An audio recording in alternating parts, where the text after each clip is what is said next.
for me. Blood in my dog and I can't see. I'm trying to be what I'm destined to be. And niggas trying to take my life away. I put a hole in a nigga for fucking with me. What's up, YouTube?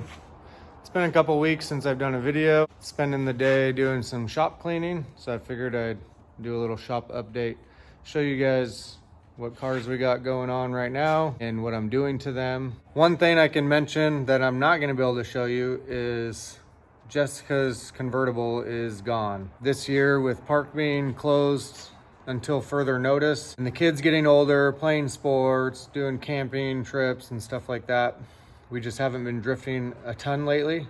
Hopefully that'll change if park reopens, but as of right now, drifting's been slowing down for our family. With that comes decisions. So Jessica decided, instead of having a fancy, expensive, rare drift car, that she'd rather have a camper trailer. So that way we can have it loaded up with all of our camping stuff, and any weekend where we're not busy, we can just take it out with the kids. I didn't film selling the convertible, but it is gone. I posted it up a few weeks ago on Marketplace. It stayed local here in the Portland area. Maybe we'll see it around, but it's no longer with us. It sold in a couple days. It's a very nice, functional, rare convertible 240 with a really nice SR swap in it. So that car's gone. So Jessica, I'm not gonna let her just quit drifting, obviously. She still really likes it. So I did recently pick up a 350Z. I don't know if it's gonna be for her to drift. She kind of wanted a 370Z, but those are still kind of expensive. Even 350Zs nowadays, even though we both learned on them and I've bought tons of them for us to drift and to flip. For some reason, a one that's beat to crap right now, kids think they're worth 8,000 bucks. Went ahead and did what I usually do, and I bought a project one. I'll drop a photo right now.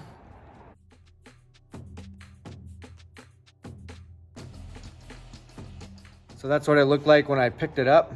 Some local kids were out partying and ran it through a fence and about 50 feet into someone's property. It didn't have any drift mods. He just had some tuning stuff, and it was kind of beat up car anyways. So after he ran it through that fence, broke the windshield, broke the radiator, broke the core support, broke a bunch of stuff, he decided to just get rid of it. So I got it for super cheap, and I've been working on it for about a week now, and I'm just waiting on a few more parts to show up. So yeah, I'll give you the rundown on the cars we've got right now and what's going on with them and what our plans are. So you can see I still got the R33. Waiting on the front pandem flares to show up still. So I've already got the front cut open. I already got the rear cut open and fully welded and seam sealed. So it's ready to drive around like that. And I did also come up with a way to mount the pandem wide body and side skirts and rear spats. So I welded these onto the chassis, these flanges on the front and back of the rear wheel opening. And so basically the rear spat will sit on top of this, and then the rear over fender will sit on top of that, and all three pieces will bolt together. Same thing with that flange. The side skirt will sit on it, the rear over will sit on that, and then all three pieces will bolt together. That way it'll be nice and rigid and sturdy and won't fall off. I think I already showed you guys this, but I do have all the weld nuts in, and I did test fit the rear aprons, rear over fenders, and side skirts. So that stuff's all ready to be painted and mounted. I'm just waiting for, hopefully by the end of this month, the front fender flares will be here so I can build the ledges for the front to hold the side skirt and the front over fender just like that. Put one right here, and then I'll have to build a ledge right there to mount the bumper and the front of the front over fender in the same way. But other than that, this thing, I've been driving it around a little bit. Kind of looks funky with the wheel wells cut open, but runs and drives great. Just waiting for those. The Ecotech car is all fixed as far as the bash bar and everything from the last Villains event, the damage that happened right here in this corner. So I got that all fixed, and she's pretty much ready for the next Villains event. I am doing some shop cleaning today, like I said, so some of this stuff is Goodwill pile, some of it's kids stuff that needs to go up in the loft. And then a lot of it's camping stuff that's gonna go in the trailer that we pick up tomorrow. The R34 is just fine. Been driving it around a lot this summer and having fun with it. Should be going to the body shop to get the GTR body conversion done in about a month or two. And then that'll be gone for, 4 or 5 months at the body shop. Do still have some of Oscar's cars here, but I think he's gonna pick up one this week. That S12 with the VQ swap. And then I also got this Mark II. I do kind of have a deal in the works for the Mark II. Pretty excited about it, but I'm not gonna say too much in case it doesn't happen. So it's not on the market right now. If somebody really wants it, hit me up. But it's just a GX100, only 40,000 miles. Really clean, drives great. But I do have a deal for it, and I'm super excited about it. And of course, we've got the 350Z. I filmed a little bit about a week ago when I got the car on some of the things I was fixing that were broken. So I'll drop those clips in here right now.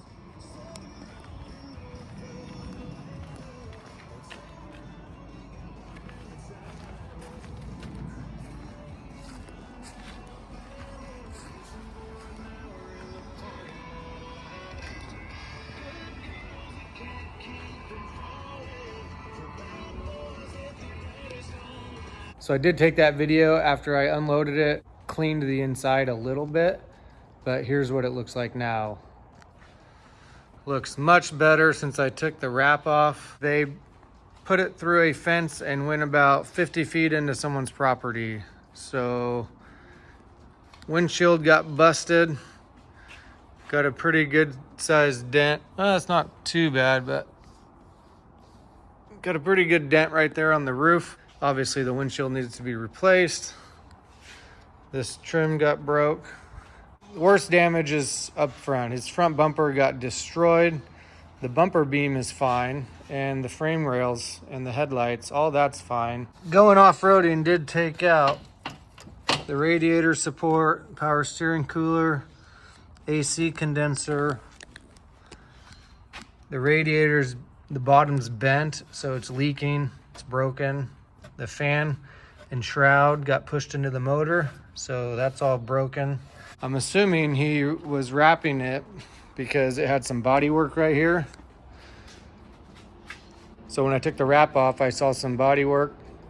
So I went ahead and just masked off the section that was body worked, scuffed it, sanded it and scuffed it a little bit, and then threw some gray primer on it. And it doesn't look terrible. I mean, it looks better than having half the car wrapped. The rear end, back bumper's a little loose. The hatch is a little dinged right here. And the bumper got a little rip in it right there. And it's loose. But it's actually not that bad. Got a sub, which I'm gonna take out. He had all the carpet and everything in here, but I was doing some cleaning and just went ahead and threw all that stuff in the garbage because I don't need it. And if we're gonna drift this, we're gonna put tools and tires and stuff back here. And I also cleaned the interior, which isn't too bad. I mean, I didn't wash anything. I just vacuumed and got rid of all the garbage. So I still need to wipe it all down. It's pretty dusty, but everything works. Stereo works, gauges all work, windows work, seat's a little ripped up. Transmission works, engine works. I drove it on the trailer and drove it into the shop.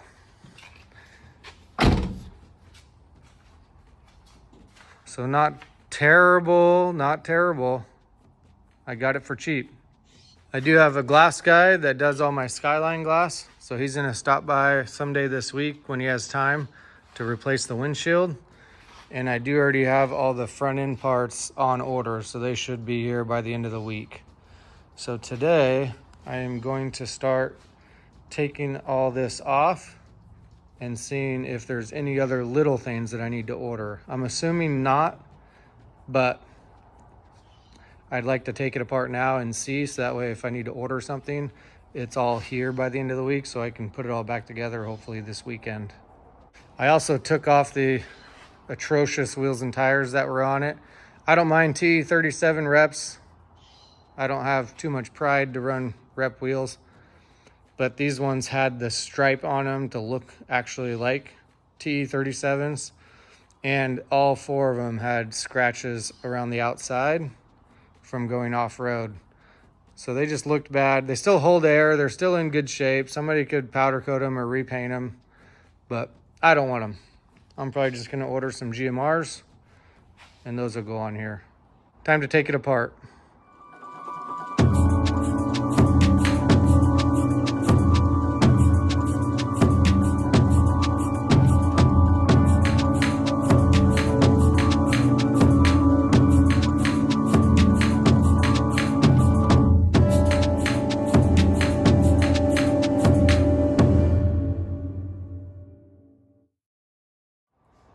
So probably one of the nicest things about these chassis is how easy the front end comes off. You can see I got AC condenser, radiator, and fans all came off together. It was all broken anyways, so I just chopped lines. And then the radiator support, that big plastic piece, is actually cheap to buy, brand new on eBay. Since that one was all broken, I'll just buy a new one of those and then it'll bolt everything up nicely again. I do have a new radiator support, radiator, oversized OEM radiator, and factory fan and shroud setup on the way. So the only other thing I need to do to get ready is figure out where I want to remove the power steering lines, because I'm going to put an aftermarket oversized power steering cooler on the front end. And then I also need to delete the AC.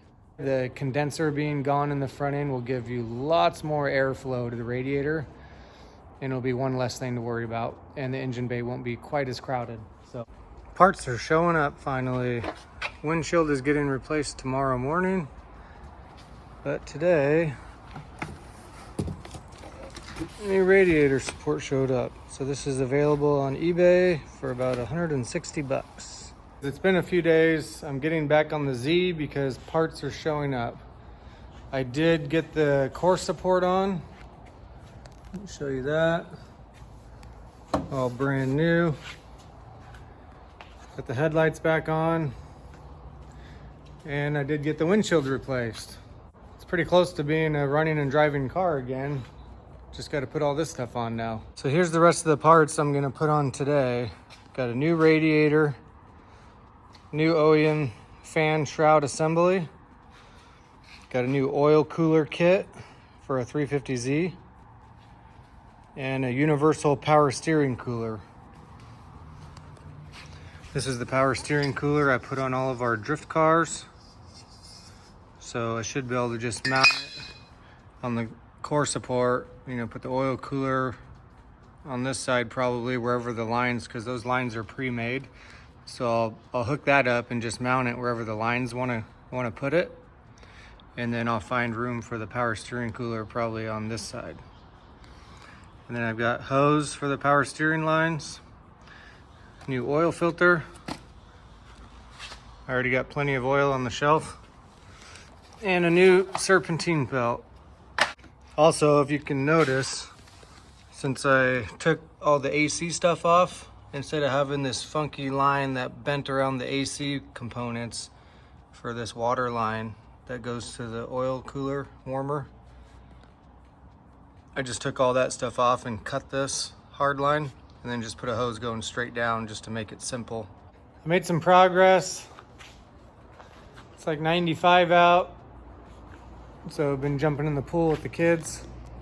But let me show you what I've got done so far and how I kind of routed everything. So here's the oil cooler and here's the power steering cooler. You can see I still have the factory warmer cooler, and then I put the sandwich plate on, and there's still plenty of room for the oil filter without interfering with the sway bar. And then I brought these lines up behind the bash bar and onto the oil cooler. And this kit, the oil cooler kit, is for a 350Z. So it comes with this bracket to use the holes that are already in the radiator support. And then this universal power steering cooler.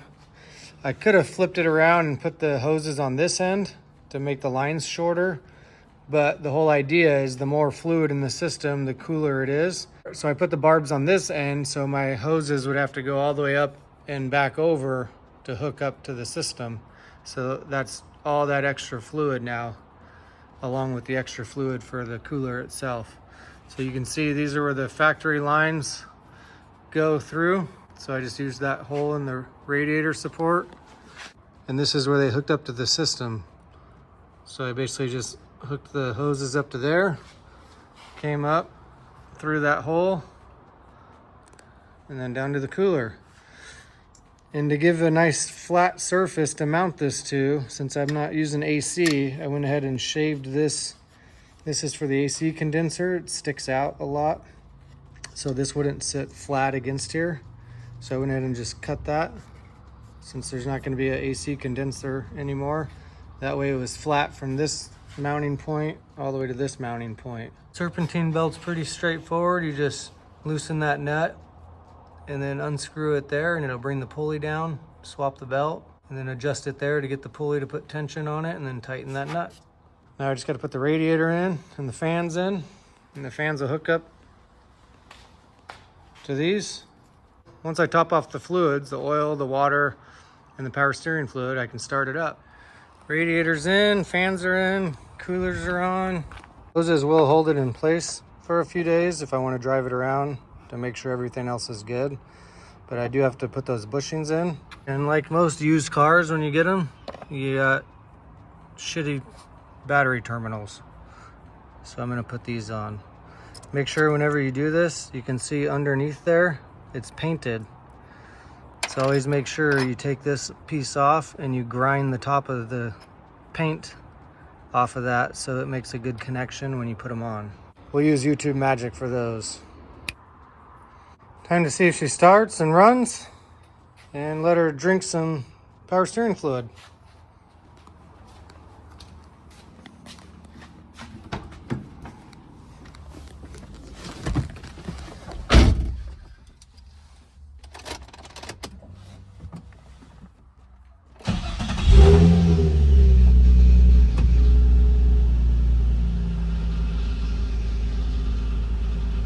Now she runs. Got good volts, good oil pressure. Well, I didn't get super far on the test drive because the temperature gauge was kind of going up, and then it would come back down, then it would go up, then come back down. I know there's a bleeder. I totally forgot about this. I know there's a bleeder on the back of the water lines that go to the heater core, and I totally forgot to like open the bleeder when I was topping the water off. So I'm sure there's just a bunch of air in the system. I have a couple things I'm gonna do to it still, so I think I'm just gonna wait. I do wanna get the Nismo lower temp thermostat. So if I do take this to the track, it'll open up at a lower temperature. So I'm gonna order that now. I do need to do the bushings in the radiator still. So I'm gonna wait for those to show up. And then also the LCAs, the front LCAs on these Z's and G's are notorious for blowing out the bushing on the subframe, and then the LCA just kind of rests against one side, and then when you hit the gas or hit the brake, it like clinks, clink. I noticed it the other day, and I totally forgot to mention that I ordered those. So I have brand new LCAs coming with all polyurethane bushings. So I think I'm just gonna go ahead and order the Nismo thermostat, and then when the thermostat and the radiator bushings and the LCAs show up, I'll do another update in a few days on putting those parts on, and then hopefully we'll do a real test drive. Now I'm trying to do some upgrades and fix a few things. What's up, babe? Hi. You sad about losing your Vert? Yep. You excited to drive this 350Z? Yeah, I can't wait. I love 350Zs. You're funny. They're great cars. We love them, or I do at least. You can see when I took these off, the bushing that mounts to the subframe on both sides was just completely gone. When I unbolted it and took the arm out, it just fell out. So those should be here in a couple days, so I can put those back on. So I got new lower bushings as well as new upper bushings that go under here. And I also ordered a brand new front bumper.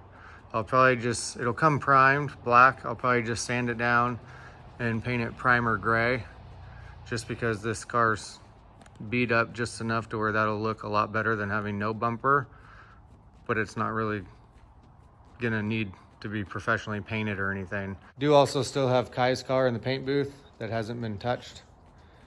And I also picked up this motor. So this local guy bought this a few years ago for a Datsun swap. He actually bought an R34 GTT front clip because he wanted all the parts that he could possibly use for his Datsun. So it's got the subframe still attached, the steering rack, the clutch parts, the manual big box transmission, the full harness uncut, the ECU, all the power steering components are still attached. And he even kept a box of goodies from the front clip, like the gauge cluster, the triple gauges. So that's pretty nice. He couldn't remember the mileage. I bought it because it was a good deal anyways, but I did go ahead and plug the gauge cluster into my GTT, and it only has 120 kilometers, so like 80,000 miles. So super stoked on that. I don't know what I'm gonna do with it. It would be perfect for somebody doing a GT to GTT conversion in an R34 because it's pretty much everything you need. But if somebody else wants it, hit me up. It won't be cheap because they're going for a lot of money right now, and I don't mind letting it sit here. I might come across a good deal on a shell, or when that's in the body shop, maybe I'll try to scoop a GT to do a swap on. So that's what we've got going on right now. Stay tuned for an update video on Park. I am still waiting to talk to Chris. He's taking his time going over his options with the lawyer before we get together to do an update video, but stay tuned for that. And like always, guys, like, comment, subscribe, and stay tuned for more content. Peace. I'm gonna slide down the stairs in a cardboard box. There's my idea. Hopefully I don't get hurt.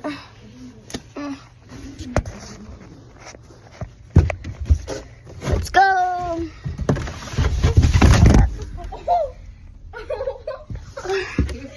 What even happened? Okay. Colin, stop kicking. You just made it more stuck. You're stuck. Oh, Reese, don't kick me. Reese, no, you're... Oh, frick. Well, this box is broken. I think that's the end of it. Time to go for